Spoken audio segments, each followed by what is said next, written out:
Yesterday we drove 600 kilometers from Esperance through the Australian outback. This is a land of gold mines, road trains and red dust. And there is one reason only why we came here, and that is visiting the Gwalia ghost town.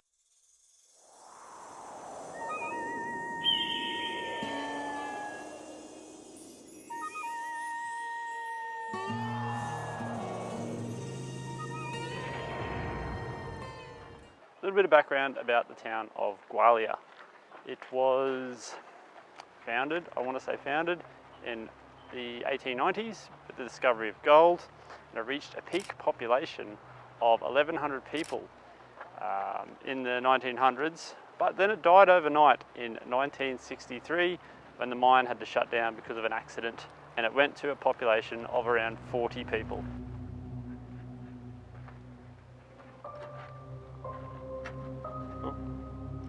Wow, that's a bit creepy. Bunch of sound effects. Imagine doing this at night. We'll have to be careful of snakes too. Stay behind me, goose. Settle.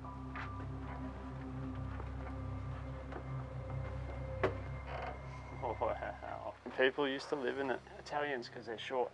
Wow, they've got the oven and books and beds. Look at this. Wow. It's still there, it's still...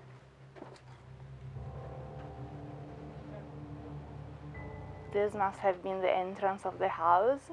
This is the style of windows that they use. Just unlatch it, push it up, and use a stick to prop it open. Oh yeah. I can stand up in this room. Old beer bottles, old ovens. That's very cool. I don't want to touch anything because it'll probably fall apart. Yeah. Wood-fired oven. Like a wood oven. These are like Hessian walls. Just whatever bits of crap they could stick together basically and make a house. This is a wooden stove, and just imagine cooking in a wooden stove in this small kitchen made in corrugated iron in summer. Now we are in spring and there are 31 degrees today, and this place gets up to 50 degrees in summer. So just imagine how hot it will be here. This was the home of Angelo Branchi, who moved from Italy to Western Australia in 1920. It's called the Pink Cottage because it has a pink color from the outside. In Italy in the years was very common to paint the houses pink or blue. Nothing interesting on that. You can still see here some of his belongings. So there is a paint, a stool with a book. This looks like it was used to hold birds. Either chickens, pigeons or something like that. Maybe the galah they were eating. Maybe the galahs they were eating. Just because it's got bird wire on it. This was probably his bed. Wonder what this was. Just wonder. I have no idea what it might be. Maybe an oven? This is what they used before they had proper plumbing. So this is just your basic seat, obviously. You used to stick a bucket in through the back here. You used to sit down, do your business, and then you'd have to empty your bucket somewhere. Hopefully not around any water or near your home. I hope they had the walls around the toilet. Yeah, I think, well, judging by the bricks they did. This was probably an outdoor building at one point in time. I can't imagine it would have smelt very nice. According to this sign, this is an old lockup, like an old jail. They used to hold drunks and people that had been naughty. The first police station here was actually a tent in 1903, and then this thing was built to hold the naughty people in. Righto dog, in you go. It must have been renovated because this wood is new. You had an opening here for your meals and maybe your waste. This, I assume, was... I don't even know what this is. It's just a metal bar in the wall, maybe to hold handcuffs or something, I don't know. But a very rudimentary building. It doesn't look like there's any way to escape though, so... That is the only window and it's closed. Not a very nice place to be locked up in. Yeah, I opened it. There you go. See you later, bye. See you in about 2 weeks. This building is one of the more important buildings in this dead town. It's a sly grog shop. In other words, it's illegal alcohol that was being made here. This is one of 21 sly grog shops that was in this town in the 1900s, and it's estimated that there were more in this town than anywhere else in the Commonwealth. Most of the workers in this mine were Italians, and actually an illegal alcohol shop sounds very Italian. Sweet. Woohoo. Wow, it's huge.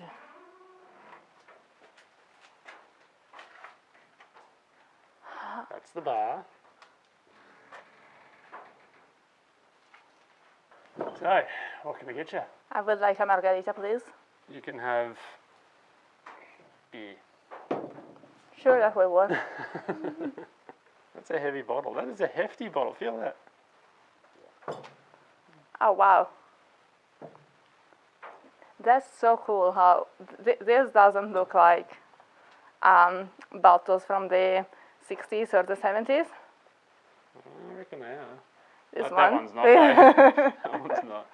Someone want to contribute to the history here. And either this is a really weird bathroom where people would come to have a very open bath, or they made booze in an old bathtub. It does look like it used to be an old bathtub, though. I'll have one bathtub beer, please. It might be. I don't know. As a beer inside while you're having a bath. No, a beer that's made out of a bathtub. Okay. One bathtub beer, please. Right, key. Population drunk.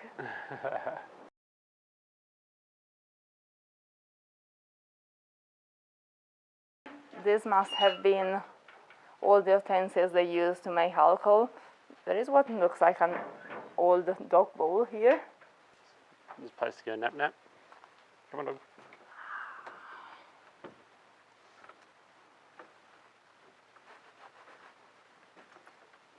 Sounds like it's made with hay.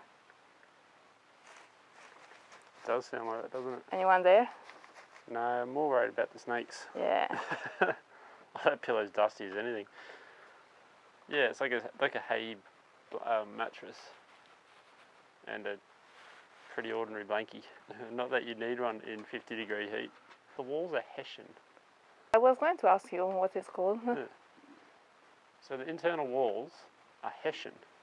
But they're Hessian and they must have been whitewashed or painted just to provide a little bit of privacy. Interesting. There is a photo of someone's puppy. This, I don't know if it's the exact name, but it's a meat safe. So you'd hang it up and put your meat or your butter or whatever else in it, close it up and the flies can't get in. That must have been either old fuel containers or where they were keeping the boots. And look at all these bottles. It all seems empty, unfortunately. That reads, because someone's written in with their finger, Sly Grog 96. That might give you an indication of how bloody old this place is. It might be 1986. There you go. I love how well preserved this place is, and you can just come here and walk around. There is no one. You don't have to pay an entrance fee. It just is free for everyone to enjoy. It's amazing. Well done, local council.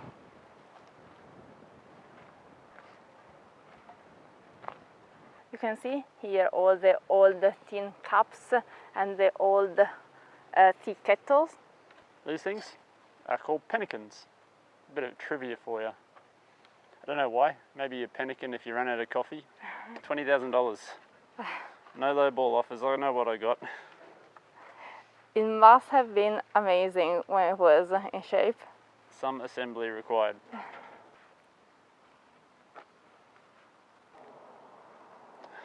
Mad Drike. Oh. I used to have one of these when I was a kid. I didn't have a carry tray on it. And my favourite thing in the world was going around corners really fast and tipping it on two wheels. It's going back a while. I doubt I'd be able to do it again. Look at the old bike. I wonder.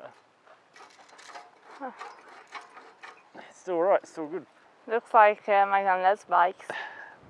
The seat might need some attention, but I reckon that'd be still fine. That one doesn't have gears, and it doesn't have the brakes. That would have the brakes that you have to pedal backwards for. That's how old that one is. That's cool. I haven't seen one of them in ages. This one's even older. This is a sporty model because the handles flex back like that. That definitely looks like my granddad's bike. She's a bit stuffed. But I imagine back in the day they would have played up a storm. Interesting to see the inner workings too. Like, you can see how this would press up that way and that would strike a tone. Interesting. Do you know what these things are? You should know. No. They're hair curlers. Really? Uh-huh. I believe so, anyway. Used to hold your hair in place. Pretty sure me and Nana used to use something like that when she was getting her hair permed. The building we're in now is a function house. I'm just reading while I explain. This building was here for families to come and have a sing-along with the piano or play the accordion. And it basically doubles as like a community building where people can come and socialise on a Friday night after a hard day's work. So this plaque tells the story of a man called, and I'm probably going to say this wrong, Giovanni Battista Bonomini. He came to Australia when he was 27 years old, and he worked in the mines, and he saved up enough money to build a house to bring his young family over. He had a wife and 2 daughters back in Italy. Unfortunately, that house burnt down. He had to work another 7 years, build another house, brought his family over, and he worked in the mines for 24 years. He was eventually made an Australian citizen, and he was super proud of that fact, so good on you, Giovanni. Legend. Any snakes, puppy dog? No snakes? What is that room? That looks like a hospital room. Come on. Interesting. Oh, I wouldn't want to come in this hospital. This looks like a hospital room. It looks like an old walkie frame. Looks like a torture room. Yeah, right. I think you could either sit on it or you could walk around. I guess like crutches with wheels. Old hospital bed. You got a fan and some bedpans behind you. I don't know if they're bedpans or maybe they're for surgery. I don't know. I wouldn't go eating out of them. I don't know what that is. A bin? Possibly for bins, yeah, you might be right. And that is all for the hospital room. More alcohol? More booze.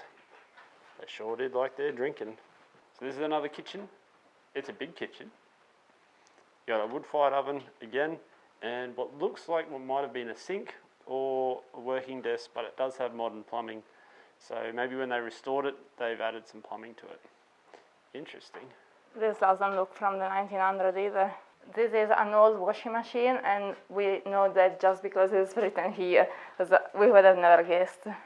Maybe another old bathtub, and that might have been a kid room. I love this place. It's so interesting to look around and have a sneak peek into the life in the 30s, 40s, 50s. Also, it looks a little bit like being in a Far West movie. Just in case Betty breaks down, we've got a mechanic shop here. Look at that chainsaw. That's got to be older than me mum. That is an old chainsaw. That is a bad thing to say, your poor mom.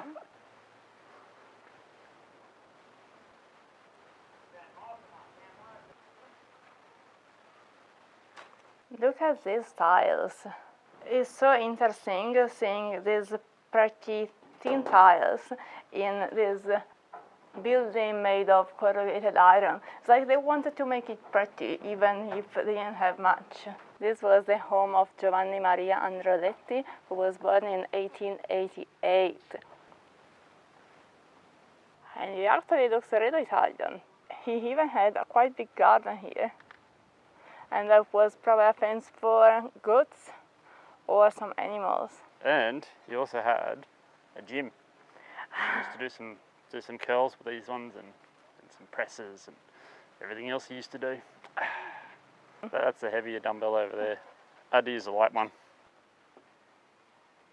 Most of the workers here, they were very poor, and around here there is not much food anyway.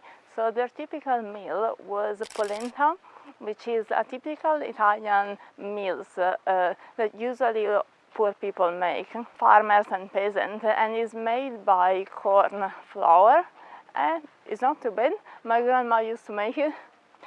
And because they didn't have any meat resources, they were shooting galas and they were putting galas in the polenta.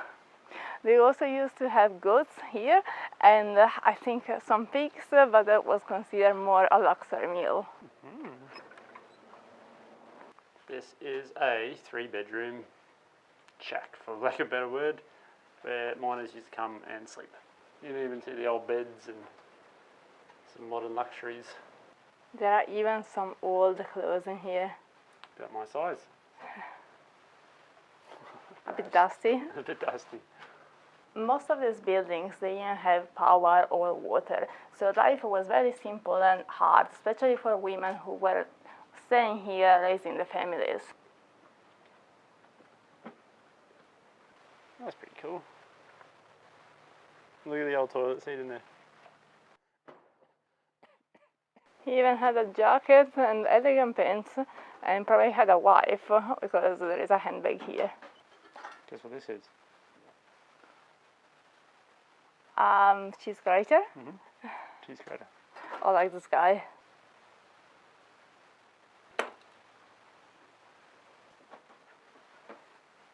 It is so hot in these houses, and I'm sweating, and it's the beginning of spring, so I can't imagine living here in summer. Turns out corrugated iron is not a very good material to build a house. No, I think it would conduct the heat quite well.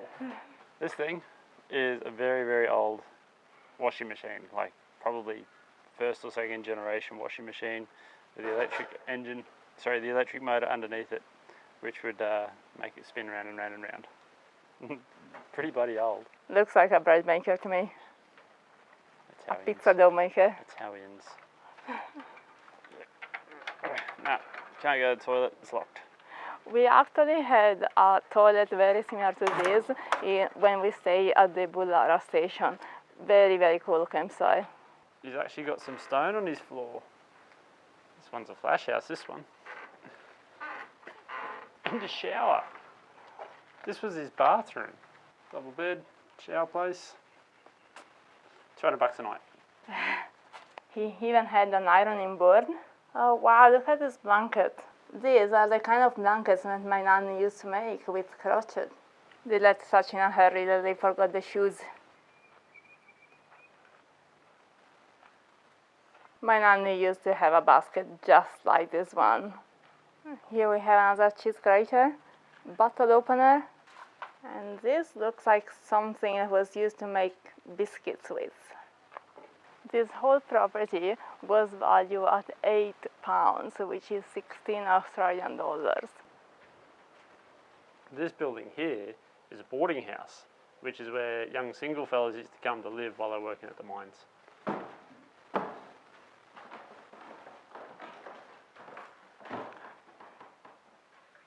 A record player. 2 record players. It's an ancient version of a backpacker hostel. Yeah, pretty much. I wonder what they were reading. Look at this. This is an old record player. How cool is it? Old fridge.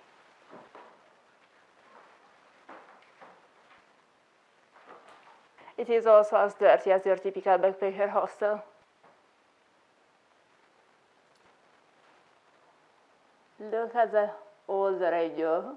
I think my grandparents used to have an old radio like this. This town is actually not totally abandoned. There are still 3 or 4 families living here. Imagine how spooky it would be having your house in the middle of what is a ghost town.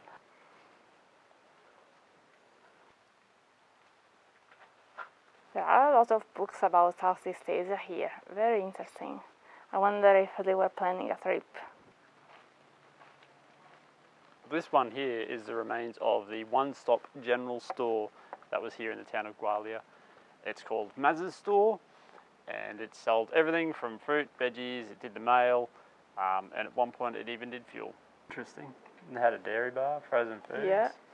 Fun fact, many prospectors came to Gwalia hoping to find gold and become rich. But the only people who actually got rich are the people who came here and opened shops for all the prospectors and the miners in the area. See, these guys who were selling everything: bread, milk, newspaper, magazines, groceries, vegetables, small goods, wine, beer, spirits, jewelry, guns, motorbikes. There was a milk bar, ice cream bar, and if they didn't have something, they would get it for you. And to help you out, they would do free delivery by bike. This building is the Petroni Guest House. It was another guest house for single young men to come and stay while they worked on the mines. There were 16 rooms that could accommodate 2 men each, and on weekends up to 70 men were fed in this building in 2 shifts. Boarders were charged $5 per week to stay at this board house, and the average wage back then was $7.10. So this was another great way to make money and not work in the mines. These women who opened this house probably got richer than the men that were boarding. So behind me here is the kitchen, which helped feed a lot of blokes on the weekend. And if you go through there, that's the dining room. Well, looks like there is still a leftover meal here. People left Gwalia because the mine closed from one day to the other, but it looks more like there was a catastrophic event that caused everyone to flee. Because it's like they left everything as it was. Nothing has been touched. This used to be Mrs. Patroni's bedroom, who used to be the owner of this birdhouse. And as you can see, the walls were beautifully decorated. And even the ceiling is so classy, or it used to be. She even had a vanity, and look at this hairbrush. So we just were in the main building with Mrs. Patroni's bedroom and the kitchen, and just here there were the boarding quarters. This one's a little bit purple. Simple room with 2 beds. That's all you need. This is a technique that people used in the past in Italy to make decoration. It is actually used to these days. This was called the migrants' house because most of the men here were from Italy and Yugoslavia. This used to be the laundry.